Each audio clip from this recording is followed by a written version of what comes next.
So, I want you guys to introduce Professor at NYU, author of books like The Statue of Liberty, A Transatlantic Story, The Accusation, Blood Libel in American Town. Both very good books. I recommend them both. He's, like I said, Professor at NYU, head of the Center for French Studies there. Very, very, very talented man. Please welcome to the stage Ed Berenson, everybody. Welcome. Hey, I want to know first, who's been to the Statue of Liberty? Be honest. In middle school, there you go. That's pretty good. That is pretty. Have you been to the Statue of Liberty? Have you been? Have I been there? Yeah. You wrote a book and you've never been. I mean, I've never been. I wouldn't be surprised. But welcome. Thank you for coming to the show. Thank you for being here. Great to be here. And really enjoyed your book. I should do like a professional interviewer here and stand it up. You know, this is what you do. I've read in books. There you go. Look at that. Pretty. You should read the book. Very good. All right, let's get started, huh? Yeah. How do you feel about everything so far? Are you loose? Does this feel? Is this a weird situation setting? You already summarized the whole book in 10 minutes. I don't have anything else to say. You know, really. You know. Well, then we'll talk about the Yankees or something. All right, here we go. So let's put your picture up there. There's Ed. Look at that. There's me, bookworm. All right, cool.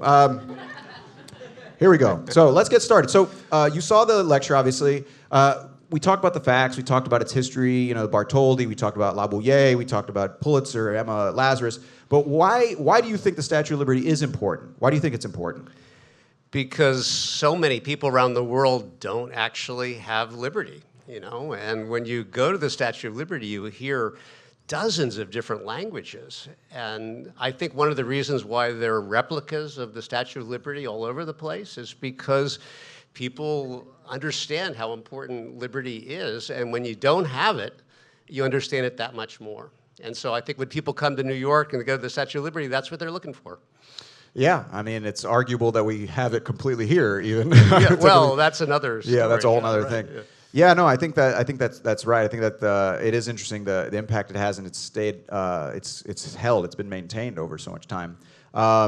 I thought it was interesting in your book when you talked about how, and this is, I thought, is an interesting point even for right now, how the popularity of the Statue of Liberty has fluctuated over time, and it's usually had to do with the political situation. It's usually had to do with the social circumstances that the years present. I was hoping you could talk a little bit about that.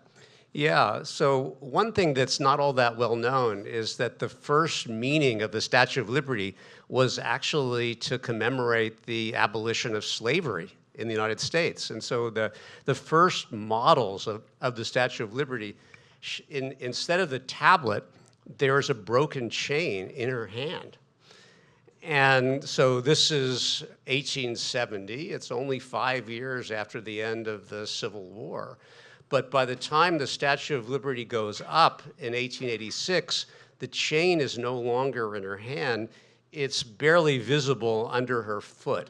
And that really has to do with the whole Reconstruction period and an awful lot of people wanting to forget about what the Civil War was fought over. And so the chains and then the memory of the abolition of slavery gets demoted in a way, and that's kind of a sad part of the story. And then the next part of the story is before we understand the Statue of Liberty as representing a welcome to people from abroad who are looking for a new life, the Statue of Liberty, you showed one of those political cartoons.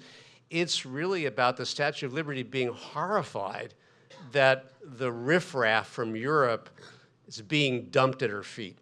And so a lot of the rhetoric that we're hearing nowadays that dehumanizes immigrants, that was the same rhetoric that we heard, Americans heard 150 years ago. And so the controversy surrounding immigration that is, you know, everywhere around us now, it's not new. Yeah, and I think it's interesting you bring up the initial idea of the slavery as well. By the way, the chain is still there. If you ever go to the Statue of Liberty, you take someone that's still there, you can point it out and look really, really smart. Huh? That'll be a great first date. Tell your first date you're going to go to the Statue of Liberty with them. But I thought it was interesting, too, we kind of take it for granted now, but when it was gifted to the United States, the situation, like you were saying, liberty wasn't exactly taken for granted here. And you had a lot of African American people who were like, "So what? What are you talking about? Liberty? Is this a joke? You guys are really going to tout your liberty? We're not free." As well as women. Women suffragettes were like, "Are you kidding me? That not only is this a woman you guys are standing up, but you guys won't even give us the right to vote. What a hypocrisy! What a slap in the face." So when the statue was unveiled in October of 1886, there were a bunch of suffrage advocates who chartered a boat. There were like no women on the dais in front of the Statue of Liberty, and so these were feminists, early feminists. They chartered a boat and they sailed out into New York Harbor, and they had a bullhorn, and they said, "How can you be celebrating liberty as a woman when women don't have the right to vote?" And then the same thing happened in the editorials in African American newspapers. And they said, this is hypocrisy. You're talking about liberty, and we're living under Jim Crow. And so until that ends, we're not going to really believe that there is actually liberty in this country. And so I think that's one of the big themes in American history, the difference between the ideals and the reality. And lots of us want to try to bring the ideal and the reality closer together. It's been hard to do. Yeah, and I think it's great too. I think to think also that you brought up the word ideals. It's funny to think that the statue is of an ideal. It's idea of liberty, which isn't something you often see if you really think about it. In the United States, it's always statues of people. It's always statues of generals or of explorers or of presidents or of someone who existed. It's a very, I guess, European idea to have liberty or justice or whatever as a freestanding statue or something that's commemorated that way. And I think that was also, I guess, an initial challenge for the Americans to wrap their head around. Because we don't really think that way, I guess, compared to, let's say, Europeans. Yeah, back in the 19th century, the Americans didn't do statues. And they didn't do monuments. It was a very practical country then. It was about economic development, and so you didn't waste money building statues the way the Europeans had done for centuries. And the Washington Monument, it took like 50 years to build the thing. It was a long time. And so when this French guy, Bartholdi, came to the US, not speaking a word of English, by the way, and he proposed to a few people who spoke French, he said, "I want to build the biggest statue in the world, and I want to put it in New York." They looked at him and said, "What, are you crazy? We don't do that kind of thing." And so he had a hard time convincing Americans that this is a good idea. And it's kind of amazing, as a guy who spoke no English did eventually convince Americans that he should be able to build this gigantic statue and put it in New York Harbor.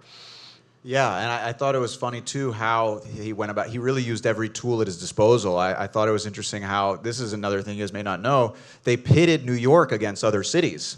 There was like Philadelphia, Boston. Like, these were raised as like, well, it was kind of like, oh, you guys don't want it in New York? Well, then we're just going to give it to Boston and put it in the Boston Harbor. And New Yorkers are like, no, you're not going to do that. And so it was kind of like this kind of, once again, a pissing contest. It always goes back to that. But there was all these tools at the disposal of Bartholdi and people trying to get, attention paid to this statue to be put here in New York. Yeah, when you showed the picture of the torch and the arm, before it was in Madison Square, right. It was in Philly. Yep. And the first place where any part of the Statue of Liberty was displayed was in Philly for the centennial celebration of the American Revolution. And it was the most popular exhibit in the place. And so there were people in Philly who said, okay, then let's build it here. And then there was this editorial in the New York Times saying, okay, well, you've showed us the top of the Statue of Liberty, but what about the legs and the feet? What's going to make the thing stand up? But it is really true that there were New Yorkers jealous of the Philadelphians, and that's one of the ways that it actually got built and money raised to put it up. Yeah, I love the thought of Boston. Like, if the Statue of Liberty was in Boston Harbor, It's like instead of a torch, it'd be like a Dunkin' Donuts coffee or something, just hold it. But yeah, I mean, it's kind of funny how they really used everything at their disposal to try to get it to be put here in New York City.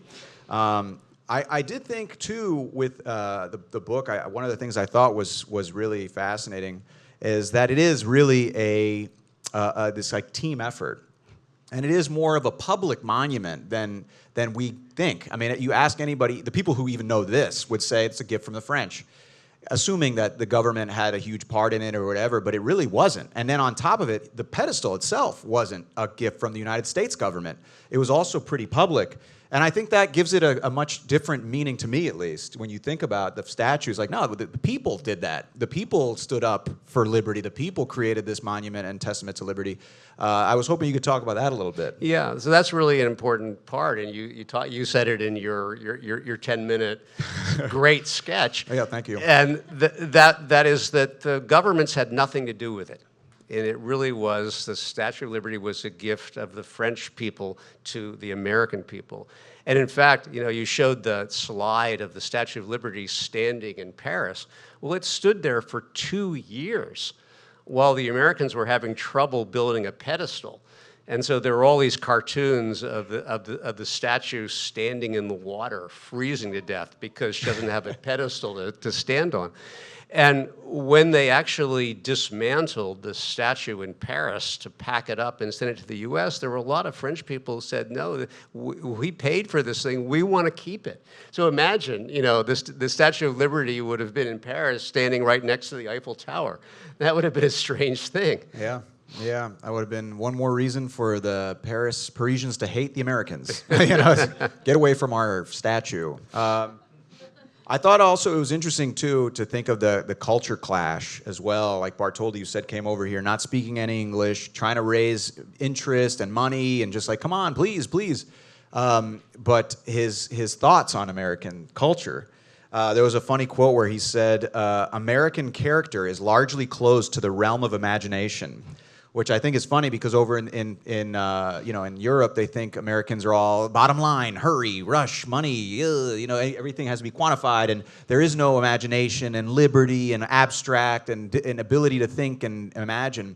I was wondering if you could talk to that point and how that worked into selling it to the United States. Yeah, so in the 19th century, it's a standard thing that Europeans thought about Americans in America was that the only thing Americans cared about was the dollar, and so like de Tocqueville, he thought the same thing, that the Americans weren't intellectual, they weren't spiritual, they weren't ideas people, they were just purely practical people, and Bartholdi had the same prejudice, but Bartholdi, to his credit, once he was here, he decided, okay, I'm going to really learn about this country. And he spent 6 months traveling the country. He went all the way to the West Coast. And, you couldn't get around. There was a transcontinental railroad by then, but it took a long time to get across the country. And so he traveled all the way to the West Coast and then came back by a different route because he wanted to find out what the country was all about. And it changed his mind. A lot of the stereotypes he had going in, he really changed after seeing the country. Yeah, after going to the all-you-can-eat buffets, Little League games, Lord knows what he did. I also thought it was cool that he talked. He purposely designed the statue, and I didn't know this, that he designed the statue to say, he literally said, it's not a great work of art.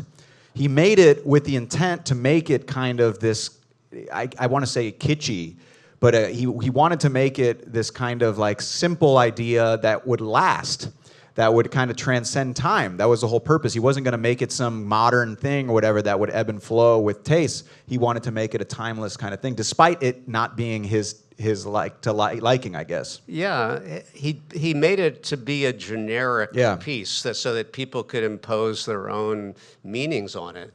And there's an art historian named Albert Boehm who wrote a book calling the Statue of Liberty a hollow icon. And I think that really sums it up very well, and it explains why the statue has meant different things in different periods of time. And so I mentioned that the original meaning was to commemorate the abolition of slavery, and then it actually becomes a symbol of hostility to immigration.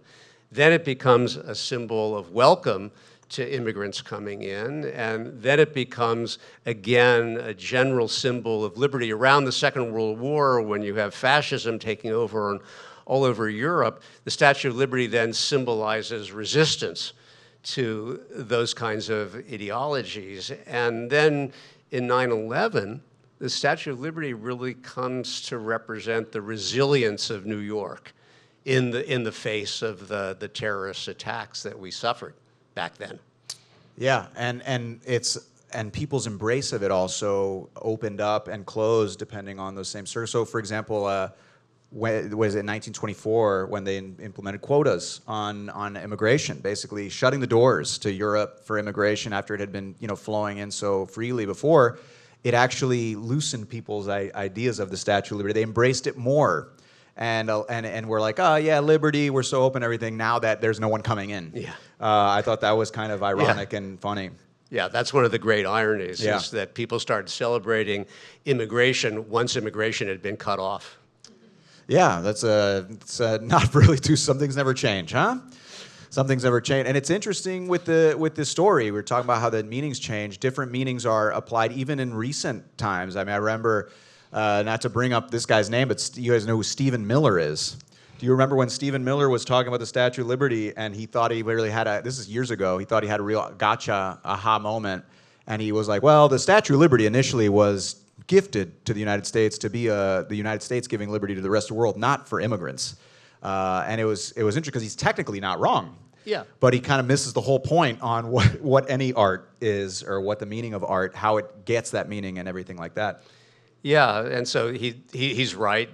Stephen Miller is right that the original meaning wasn't about immigration, but of course it takes that on. If you ask just about anybody, well, what does the Statue of Liberty represent? Most people would say, welcome.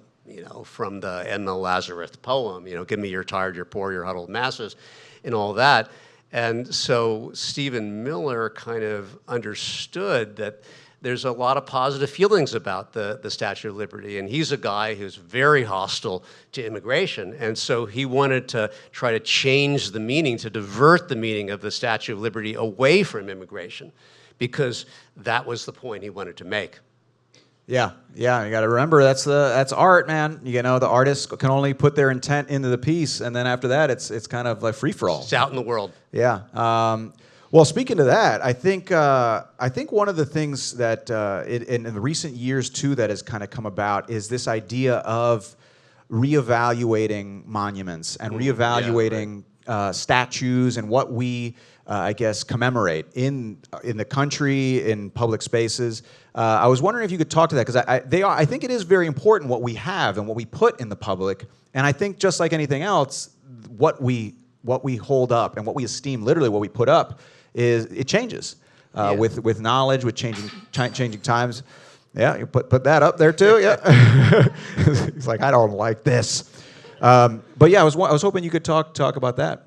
Yeah, so there was a lot of statues that were built after the Civil War that created a set of memories that kind of downplayed the evils of slavery and, played up the idea of the lost cause and trying to get people to forget about what the Civil War was really fought about, which was slavery. And so there are all these monuments that nowadays have a meaning that is troubling to a lot of people. And so as a historian, I like the fact that people care about history. And so a lot of the monuments, they embody history. And so I have really mixed feelings about taking down monuments. On the one hand, I understand, if a monument symbolizes the Confederacy, I can understand why people might want to get rid of it because of what that represents. On the other hand, it's a piece of history. And so do we want to completely forget about the fact that we fought this brutal war that lasted 5 years over the enslavement of human beings. And shouldn't we keep thinking about that this happened and why it happened and what it means that it happened? And so yes, on the one hand, you don't want to have these symbols of things that are really hateful about our history. On the other hand, do we want to forget that history? I think that's an interesting point. I will say, on the other hand, to push back a little bit, I would say that I don't know if taking down the monument necessarily is about forgetting it. It's about putting it in its proper place to study it as history. So someone would say, for example, rather than the public square, you put it in a museum.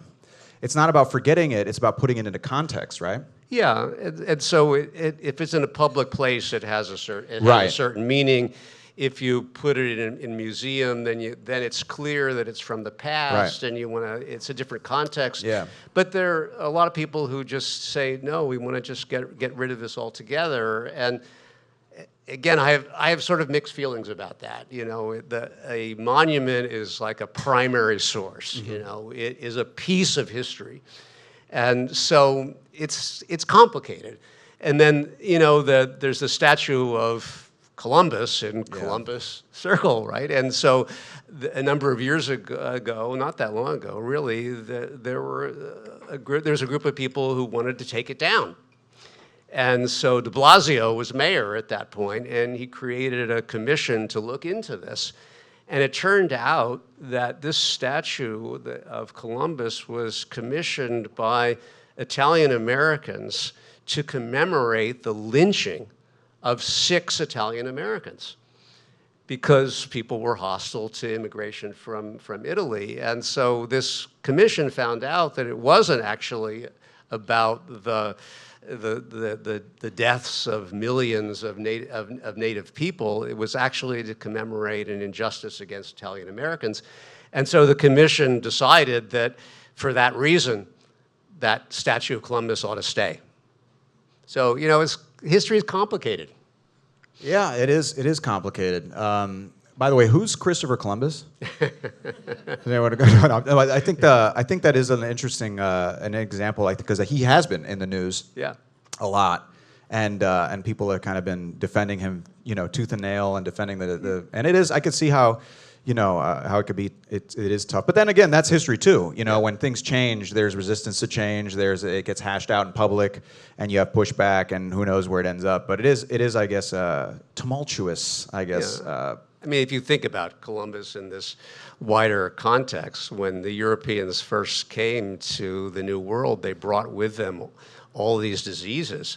And the native peoples had no immunities to those diseases. And no one knows the exact number, but it's probably something on the order of 25 million people died as a result of the diseases that the Europeans brought with them. And so they didn't do it on purpose, but it's something that we need to keep in our heads when we talk about Columbus and discovering America and all that. Obviously didn't discover America. There were lots of people that were here already. Yeah, there was a lot of disease, a lot of other stuff too. That was I guess was an interesting time, and I guess it's important to remember both sides of it. You're right. Right. That being said, I guess from your study of the Statue of Liberty, from your research and all that, what surprised you the most? What did you, I guess, were like, oh, this is something I didn't foresee or whatever? Yeah, I guess the original hostility of Americans to the Statue of Liberty, that really surprised me. And there was a group of elite types, wealthy New Yorkers who were going to be in charge of raising the money to build the pedestal. And they had a really hard time building it because there was this sense that we don't want this thing. And, a gift is weird because if somebody gives you a gift, then you feel like you owe something in return. And so a lot of Americans were worried about that. So why are the French going to give this to us? What do they want? What do they want from us? And in fact, the French did want something. Yeah. And what they wanted is for Americans to support the French rather than the Germans. Right. Which they didn't, right? Right. The North, the United States sided with Prussia in the Franco-Prussian Right. War. But in all fairness, the French sided with the South, right, in the Confederacy during the Civil War. So then once the North said, "Oh, it's now our turn." Not only that, but the Yeah. French invaded Mexico Sure. in the early 1860s because they wanted Yep. to get a foothold Yep. there, and they thought, with the Civil War, they could break up the United States. And they actually had a leader there in Mexico. The leader of Mexico was a French guy for a few years. So that's another little fact. Man, Mexico's had it tough. I'll tell you that. All right, so we're gonna move on here. This is a very important part of the show. I'm gonna ask you, we have to get to know you a little bit, Ed. Here, this has been, we're talking stuffy academic stuff. So it's time for the rapid fire questions, baby. right. Here we go. Look at that. Our faces are on fire. All right, this is okay. Here we go. What is the craziest thing you've ever seen in New York City? So I was walking in Midtown, and there was a... No hesitation. Love it. This is gonna be good. That was a crazy thing, Yeah, walking in yeah. Midtown. Yeah, you should never do that. No. So there was a police car blocking an intersection. I don't know why, but it was just blocking the intersection, and there was a cab that just barreled into the intersection and crashed into the police car. And the policeman got out, and he was enraged, and he gets out of his car, he opens the door of the cab, he pulls the cabbie out, and I thought he's going to beat the hell out of the guy. He didn't do it. But you have to think, what was that cab driver on? If you're going to crash into another car, the last car you want to crash into is a police car, Yeah. if you're a cab driver. Well, you got to try to get your tip. Like that's, Yeah, right. Gotta cut the guy some slack. Anybody who drives a cab, remember Yeah. that. Yeah, right. Wow, that's pretty intense. Okay, well, let's keep this moving. I like this. All right, so what's your favorite landmark in New York, other than the Statue of Liberty? Other than the Yeah, Statue. you wrote a book on the Statue of Liberty. Come on, it's pretty easy. Well, other than the Statue of Liberty, you have one? Yeah, I like. Well, it's not exactly a landmark, but I love Bryant Park. And Bryant Park is where the original reservoir was, and so the water. That's where the water came in. And there was a giant reservoir, and it came down from Croton. Anybody ever been on the Croton Aqueduct? There's a trail where you can, where if you're a runner, I used to run that trail all the time. And so the water came from Croton, and it landed in Bryant Park. Yeah, where the library is today, that used to be hundreds of millions of gallons. This big reservoir, you could actually climb up and walk around it. And in the early 1900s, they brought it down.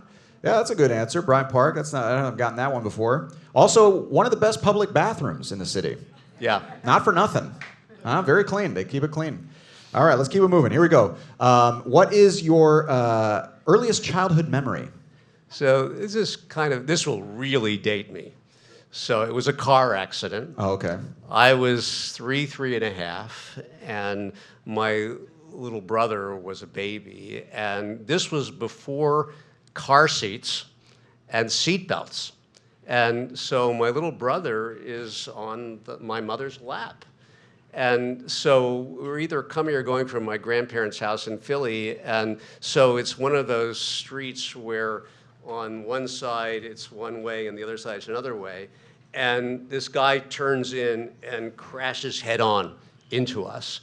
And my little brother, he flies into the windshield. This is, again, before car seats. Good Lord. And luckily, he got this big cut, and he still has a scar under his eye, but it didn't affect his eye. But that's a trauma that has always stayed with me. Wow.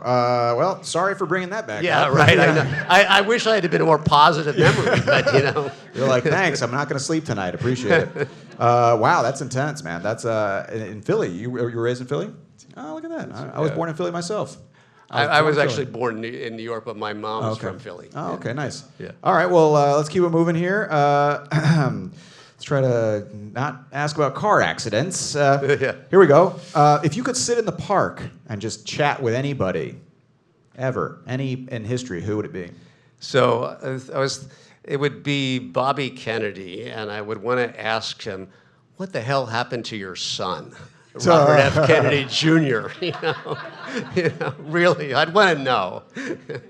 And give us the goods on Marilyn Monroe, huh? Yeah, right. Was she working for the CIA? Yeah, right. Wow, okay, Bobby Kennedy. And what, in Bryant Park? Brian Parker, Washington Square Park. On the carousel in Bryant Park. Right underneath. Is that Bobby Kennedy talking to some guy on the carousel? It's right underneath the statue of Garibaldi there. There you go. Washington Washington Square, sure. Okay, if you could recommend people one book that could change their lives, what would it be? Don't say your book. No. It's Robert Caro's The Power Broker, which is about Robert Moses. I mean, if there's one book to read about New York, that's the book. It's a brilliant, magnificent book. I mean, it's a brick. It's a big book. It's like 1,200 pages. But it is phenomenal. It's beautifully written, and it tells the story of 20th century New York through this really controversial character, Robert Moses. It's a great book. Yeah, it's a big book. So if you can't read it, at least buy it and put it on your shelf for Zoom calls. Or get the Cliff's Notes. Get the Cliff Notes. Yeah, they don't know what Cliff Notes are. Come on. Those are. Yeah, right. Some people do. Yeah, Cliff Notes are the best. There's probably a TikTok account now or something. It's online. All right. If you could live somewhere else other than the United States, where would you live? Paris. Of course. He's the director of the French studies. He's got to say that or they fire him. Of course. All right. What do you think is a good slogan for New York City? So there's a line from Alicia Keys, Empire State of Mind, and it's these streets will make you feel new brand again. New. Right? These streets will make you feel brand new? Yeah, make you feel brand new. These streets will make you feel brand new. I love that line. Yeah, at least it's not the line concrete jungle where dreams are made of. Because that is not, as a professor, you can appreciate that is bad grammar. Let's be honest. Okay. All right. What's your favorite quote? So there's a quote from Mark Twain, and it's, "All generalizations are false, including this one."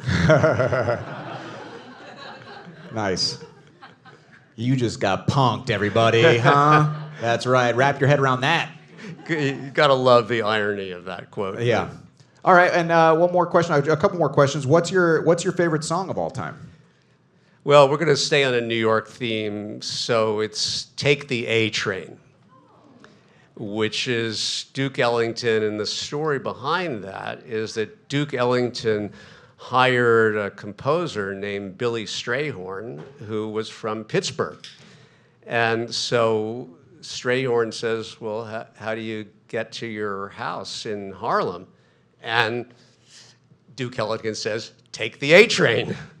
And so then Billy Strayhorn writes this song, this incredible song with, brilliant saxophone section.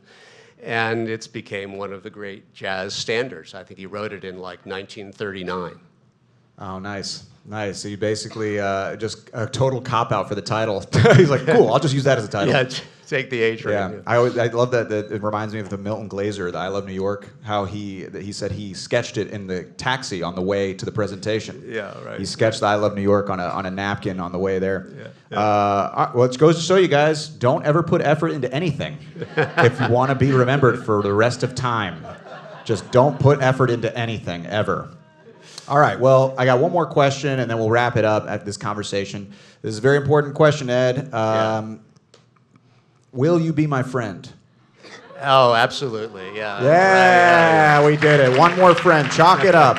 I'm racking them up.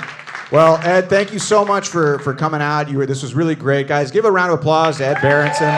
Thank you so much, Ed. Appreciate it. It's a pleasure. I'll take that from you. Thank you very much. Round of applause for Ed Berenson.